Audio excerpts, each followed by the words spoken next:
bonne nouvelle, cette année, la grande crèche de la maison diocésaine reprend sa place dans le hall de la maison diocésaine.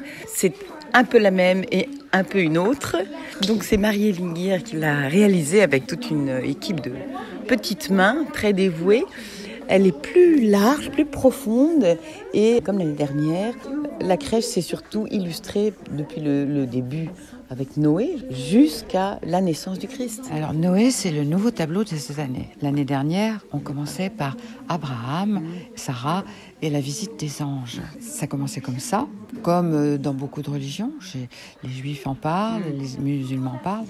Mais cette année, comme on a fait déjà beaucoup de personnages, l'année dernière on a fait beaucoup de personnages habillés, etc. Eh bien cette année, on a fait Noé. Comme ça permet à des enfants de faire leurs propres animaux, parce que dans cette arche de Noé qui doit sauver l'humanité normalement, eh bien, il faut sauver aussi les animaux et toute la nature, les plantes et les animaux. Donc on aura précisé qu'il fallait 2 animaux à chaque fois pour pouvoir commencer une nouvelle génération. Oui.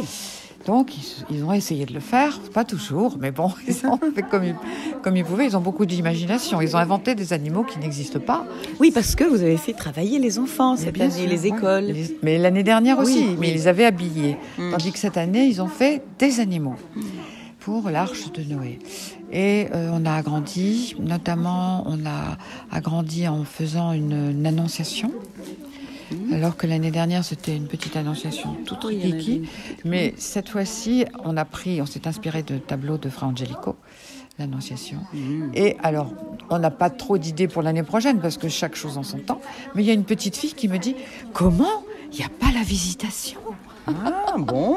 Alors encore une idée. Voilà. Oui, ce serait bien. Et c'est magnifique que les enfants aient ces idées-là. En fait, ce qu'ils trouvent, c'est qu'on donne beaucoup de place à l'Ancien Testament et un peu trop peu au Nouveau Testament, ce qui est vrai. Parce qu'avant que Jésus naisse, il y a eu l'Annonciation, la Visitation. Alors, on a la visite des rois mages à Hérode, parce qu'il ne faut pas cacher les méchants non plus. Donc, c'est ce qu'on a essayé de faire. C'est pourquoi aussi, cette année, on a la mer Rouge, avec les cavaliers qui sont engloutis par la mer, alors que le peuple hébreu est sauvé grâce à la mer, grâce au bâton de Moïse. Alors, ils apprennent tout ça. Et cette année, pour la mer Rouge, c'est une amie qui travaille pour l'art sacré, Marilyn Brunet, qui me voyant en peine, est venue à mon secours. Bon. Elle a dit, moi je vais te faire ta vague. Ah, très et en bien. fait, elle a fait cette mer qui s'ouvre et qui... Voilà, donc c'est très, très agréable. Et cette année aussi, on a une spécialiste pour faire travailler les enfants, puisque c'est Marie-Aline Meigne, qui est sculpteur de profession, pour laquelle on avait fait une exposition l'an passé, et qui a amené sa terre, qui a fait modeler aux enfants selon leur imagination. Et aujourd'hui, eh bien, ils peignent leurs animaux. Et on a bien précisé que comme il y avait un arc-en-ciel, les animaux sont de toutes les couleurs. Voilà. Bon, très bien. Donc, ils donnent libre cours à leur imagination. Oui. Il y a à peu près autant de petits garçons que de petites filles. Oui, et puis, alors, ça commence à la petite 5 ans, je crois. Oui. Ça va, la semaine dernière, il y avait jusqu'à 12 ans, mais là, ça s'arrête vers 10 ans. Donc, porte ouverte pour toutes les écoles qui veulent s'inscrire et qui veulent ça venir, y est, c'est fini, là, on a fait ces 2 ateliers. Maintenant, porte ouverte surtout pour les visites. Voilà. Alors, les écoles qui veulent visiter avec un commentaire, nous, on se tient à leur disposition, il suffit de nous téléphoner. Donc, on a mis sur le petit flyer et sur l'affiche notre numéro de téléphone. Yves et Marie-Hélène Guillère. Oui. Alors, moi, je suis là le mercredi après-midi. Mais s'ils préfèrent venir à un autre moment, on prend rendez-vous tout simplement. Très bien. Et je me mets à leur disposition. Ce matin, c'était impromptu. Tout d'un coup, un ami, Bruno Hiret, arrive avec ses 2 petits-enfants et se fait la première visite. La semaine prochaine, il y aura la visite des handicapés de Thérèse Wolf, voilà, qui viennent. Et donc, je serai là pour leur proposer des explications, parce que on a beau avoir une bonne mémoire, il y a plein de détails qui sont dans les Écritures. Oui. Par exemple, est-ce qu'on savait que Abraham lui a demandé de faire des galettes? Non seulement il lui a demandé de faire des galettes, mais il lui a donné la recette. Il lui a dit, tu prends trois mesures de fleurs de farine, etc. Et puis, il fallait servir avec du fromage blanc. Et c'est rigolo parce que j'avais jamais remarqué ça. Et on voit, donc ces détails-là, on les met parce que ça rend vivant, en fait. Ouais, ouais. Voilà. Et donc la crèche, on pourra la visiter, elle sera sur maintenant. place Jusqu'au 2 février. Oh, oui, jusqu'au 2 février. Parce qu'il y a un arrêt, évidemment, pendant les vacances. Mais si on est là pendant les vacances scolaires, il faut nous demander. Très bien. Et puis, on prend rendez-vous et puis on accourt. Très bien. Et on aime bien les réactions des gens. On aime bien qu'ils nous donnent des idées. Voilà. Merci beaucoup, Marie-Héline.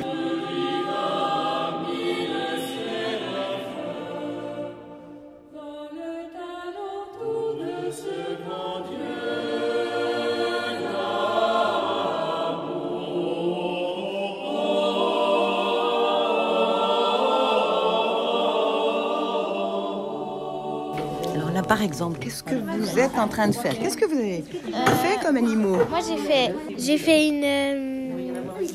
une colombe et 3 écureuils. Oh oui, ils sont mignons les écureuils. Ils sont oranges là, hein? Ouais. Ils ont une belle fourrure. Et toi? Moi, je fais des écureuils aussi parce que j'adore les écureuils. Il y aura beaucoup d'écureuils dans l'Arche de Noé, oui. Et aussi un écureuil doré. Ah, je vois, oui. Donc ça y est, ça a été cuit et maintenant vous peignez. C'est la deuxième opération. Et toi, qu'est-ce que tu as fait? Moi, j'ai fait 2 écureuils et 2 colombes. Alors là, c'est un gros écureuil qui tient sa noisette. Oui. Et toi, qu'est-ce que tu as décidé de faire? Là, j'ai essayé de faire des escargots. Là, je vais faire des serpents. Là, j'ai fait une espèce de petite tortue. Une petite tortue. Oh, les escargots, ils sont magnifiques, hein. Des grosses coquilles noires. Et toi, tu as fait des serpents? Un serpent vert, une Oui. biche blanche et orange. Une biche? Très jolie. Ah oui, elle est assise. Ouais. Et un petit ours là-bas? Oui, un ours, une tortue, Et une tortue. un requin. Et toi, c'est un requin. Aussi un dauphin. Ça, c'est à moi. Ça, c'est à toi. Et toi? Moi, ça, c'est un dauphin, Oui. une tortue, un pingouin et puis une coccinelle. Oh, elle est belle ta coccinelle. C'est les gros animaux comme les petits. Dans l'Arche de Noé, il y a tout. Et toi? Là, je te vois mettre du doré. Un ours. Un ours doré. Et je vois une grande girafe aussi. C'est toi qui l'as faite? Oui. Et alors là, ce sont, on dirait des dinosaures. C'est quoi? Des chevaux. Des chevaux. Bien marrons. Et ils sont bien debout sur leurs 4 pattes. Hein. Ils sont grands. Oui. Bravo. T'aimes beaucoup les chevaux? Bon. Bof. Mais pourquoi tu as fait des chevaux alors? Parce que j'avais que ça comme idée. Ah oui, d'accord. Mais ils sont très beaux en tout cas. Oh là là, je vois un gros chat. Ça, c'est un chat. Oui, c'est Et ça. ça, c'est des pingouins. Mais ils sont magnifiques, tes pingouins, ça, on les reconnaît tout de suite. Et vous? Oh, un lion, je crois. Un lion. Ah oui, je reconnais. Et toi? Un lion. Un lion aussi, avec une belle crinière rousse. Et toi, qu'est-ce que tu es en train de faire avec de l'or, du soleil? Serpent. Un serpent. Il est gentil ou méchant? Méchant. Ah oui, c'est mieux encore.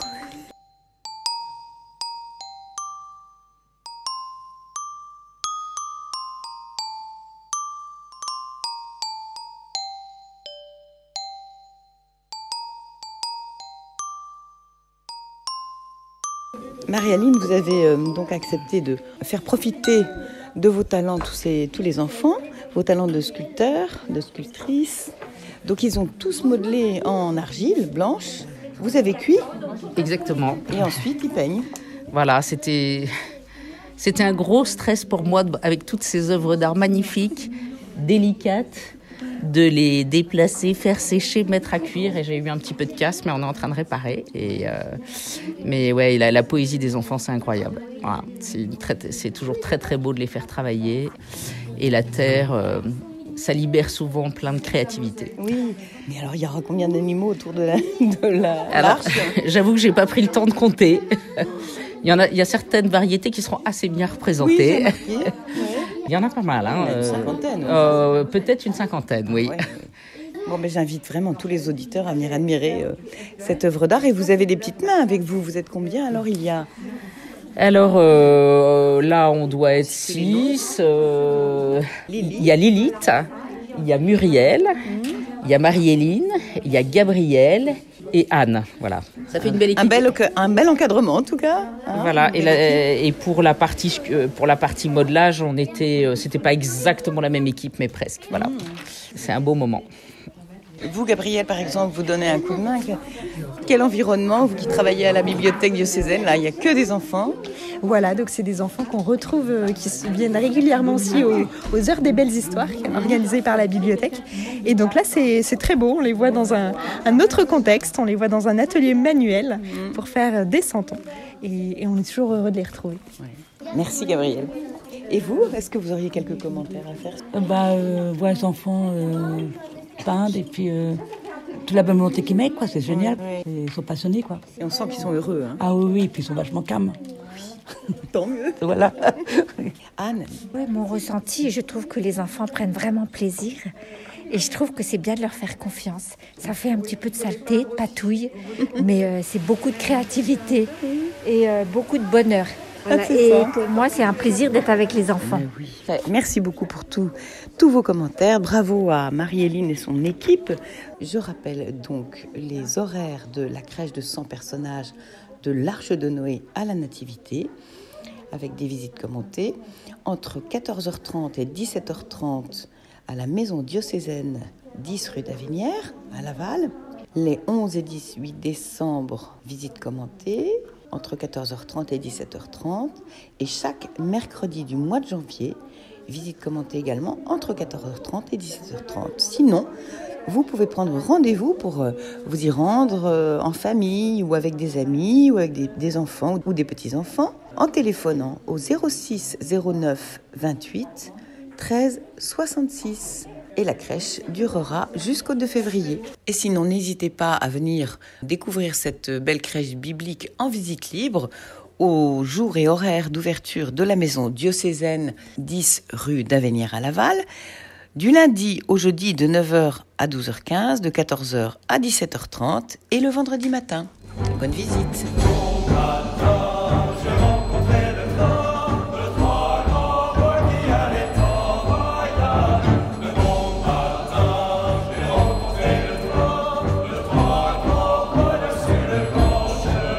Après la maison diocésaine, je vous emmène à l'église Saint-Martin de Moulay, près de Mayenne, où a eu lieu l'inauguration des nouveaux vitraux de cette belle église. Son curé, le père Perdry, a rédigé pour l'occasion des textes explicatifs dont je me permets de m'inspirer pour vous présenter cette église.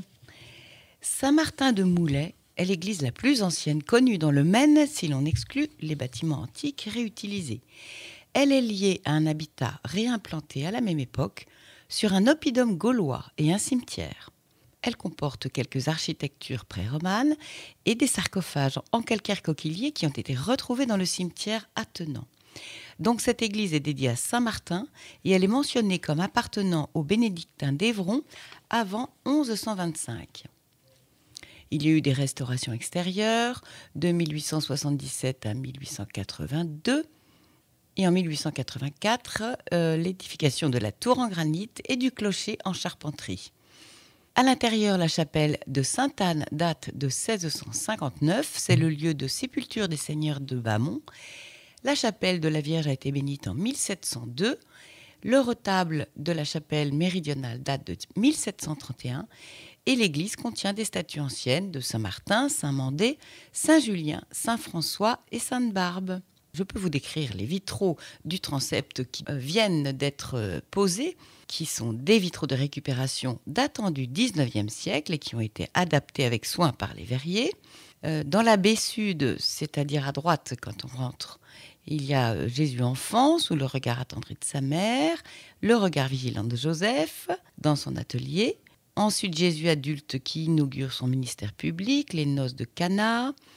Ensuite, Saint Joseph mourant, accompagné de Marie, son épouse, et de Jésus. Et enfin, un saint éducateur qui apprend et transmet le savoir à un enfant. Dans la baie nord, donc à gauche, quand on rentre, nous voyons Jésus crucifié entouré de Marie-Madeleine. Ensuite, la Pentecôte, l'Esprit descend sur les apôtres et sur Marie, reine des apôtres. Ensuite, Marie est couronnée dans le ciel par la Trinité. Et enfin, un saint guérisseur qui impose les mains sur un jeune homme dans les bras de sa mère. Les vitraux du chœur, donc les dernières œuvres de Auguste Allôme, eux, traitent de la vie de Saint-Martin.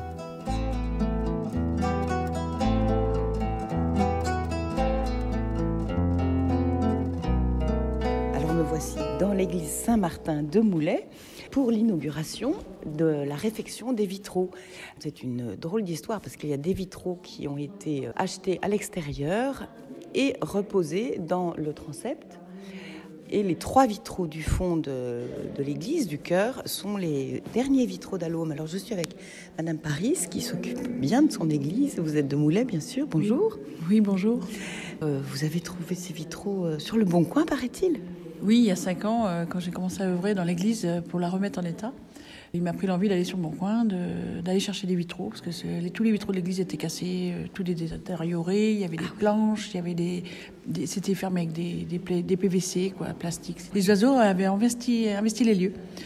Et sur le Bon Coin, je suis tombée sur monsieur Abel Ange, maître verrier, qui vendait des scènes qu'ils avaient démontées dans le sud d'une chapelle. Donc la commune a œuvré, Abel a présenté ses vitraux, toutes ces scènes. La mairie a investi. Et après, Abel Ange, maître verrier, s'est engagé avec un devis de les adapter dans les transepts. Ah ouais, parce que ça, c'est pas toujours évident. Non. Et à partir de là, Abel s'est mis en retraite et c'est sa fille qui a repris le flambeau, Angéline, et qui a adapté toutes ces scènes dans les transepts et a sous-traité toute la nef qui a été refaite à neuf. Alors dans la nef, ce sont des losanges tout neufs. Ouais. Et dans le fond du chœur ? Et dans le fond du chœur, c'est les 3 vitraux d'Auguste Allôme, la dernière création qu'il a fait sur Moulay dans toute sa carrière. En quelle année c'était ça ? C'était en 1938. Et merci beaucoup, Madame Paris. Bravo pour tout le travail que vous avez fait. Vous êtes une fidèle de l'église ici ? Alors moi, j'habite en face depuis plus de 30 ans. Et c'est à la demande d'un baptême où je me suis rendu compte de la gravité de l'église. Et ça m'a pris de passion. Et la commune a sollicité toutes mes demandes. Et tout est parti comme ça. Et aujourd'hui, c'est de l'oxygène pour moi. Bravo, en tout cas. Merci beaucoup. De rien, merci.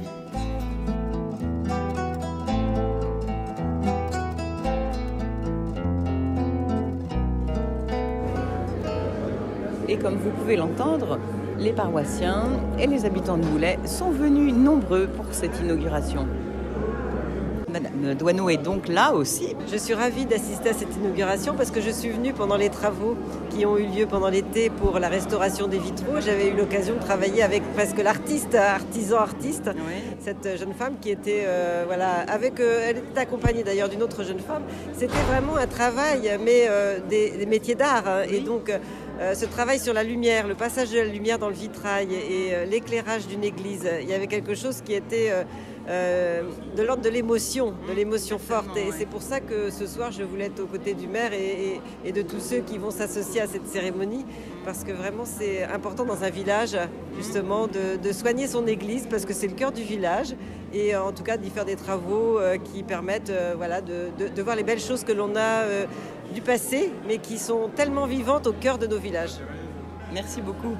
Vous êtes un habitant de Moulay et il y a eu une messe d'inauguration il y a quelques jours alors ? Il y a 3 semaines ? Et l'église était pleine. Incroyable. Pleine. Il y a combien d'habitants à Moulay à peu près ? On doit être 980, quelque chose comme ça. C'est chouette d'avoir des gens qui se sont investis ? Oui. Alors les noms je ne les connais pas, mais il y a eu 3 personnes vraiment qui se sont données au maximum. Et si elles n'avaient pas été là, l'église, que serait-elle devenue ? Merci beaucoup.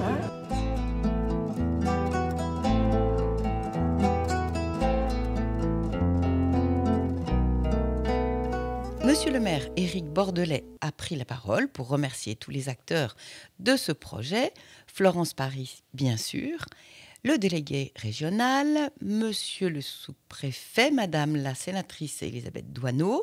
Également ont été remerciés les artisans, maçons, menuisiers, ébénistes, ainsi que, bien sûr, les peintres verriers.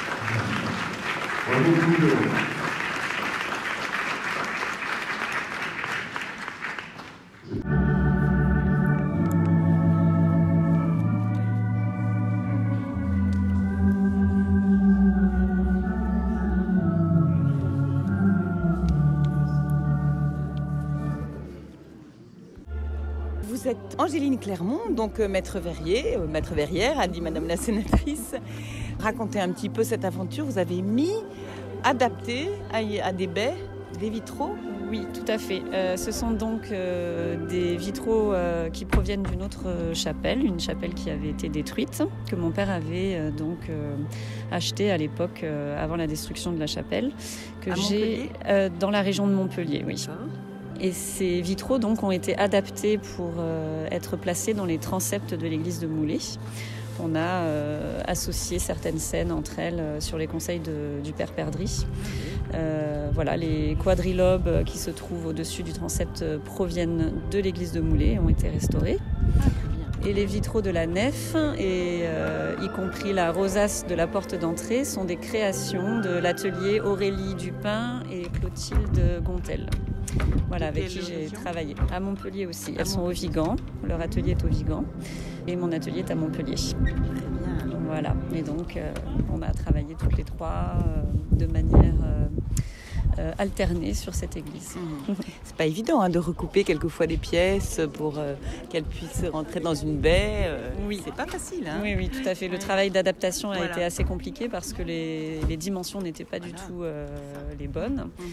Donc, j'ai créé des frises 19e sur donc le thème 19e pour habiller les scènes qui proviennent des vitraux qui sont aussi du 19e.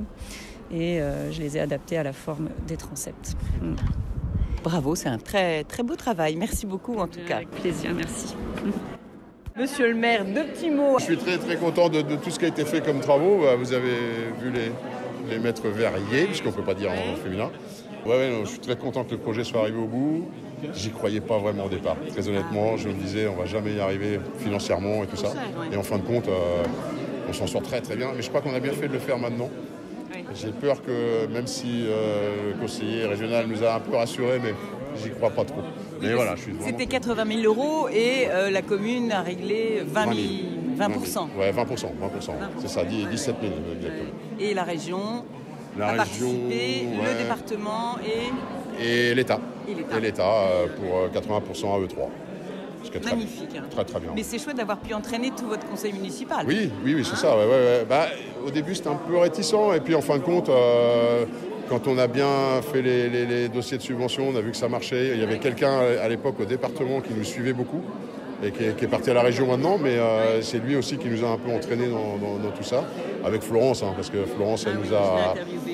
elle nous a vraiment... Non, mais c'est super. Et puis... voir tout le monde ce soir, franchement, ça fait plaisir parce qu'au moins c'est un projet, on voit que la population adhère, quoi. Exactement. Donc ça fait plaisir. Merci beaucoup et bravo. Merci.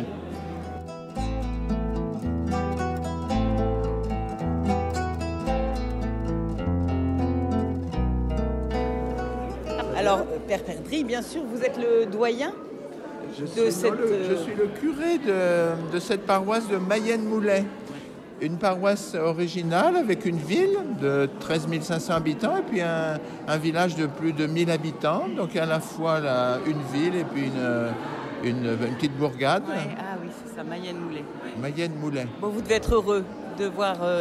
et puis le monde qu'il y avait ce soir et la qualité du travail. Je suis heureux parce qu'il y avait 120-130 personnes. Donc c'est un petit événement dans un village autour de l'église. Je suis heureux parce que ça crée du lien social avec tous ces artisans qui ont œuvré, du lien avec la municipalité, la collaboration des uns et des autres, des bénévoles. Ça crée une petite dynamique. Et pour moi, ça a été l'occasion d'en appeler aux chrétiens de Moulay pour qu'ils prennent leur place dans l'animation. Pour moi, c'est magnifique ces travaux, mais le plus difficile commence, à savoir animer le lieu pour que ce soit un lieu de vie chrétien, donc un lieu culturel, mais aussi un lieu chrétien. Oui. En tout cas, c'était une belle soirée et un bel exemple que peut-être d'autres communes vont réussir à suivre. Pourquoi pas, Je rêve d'une Florence par village qui serait en capacité d'en appeler à d'autres, collaborer avec la mairie, avec le curé, de telle manière que le lieu y redevienne le centre du village, le cœur du village, l'âme du village. Que vos rêves se réalisent pour l'année qui arrive. Amen, alléluia. Merci beaucoup.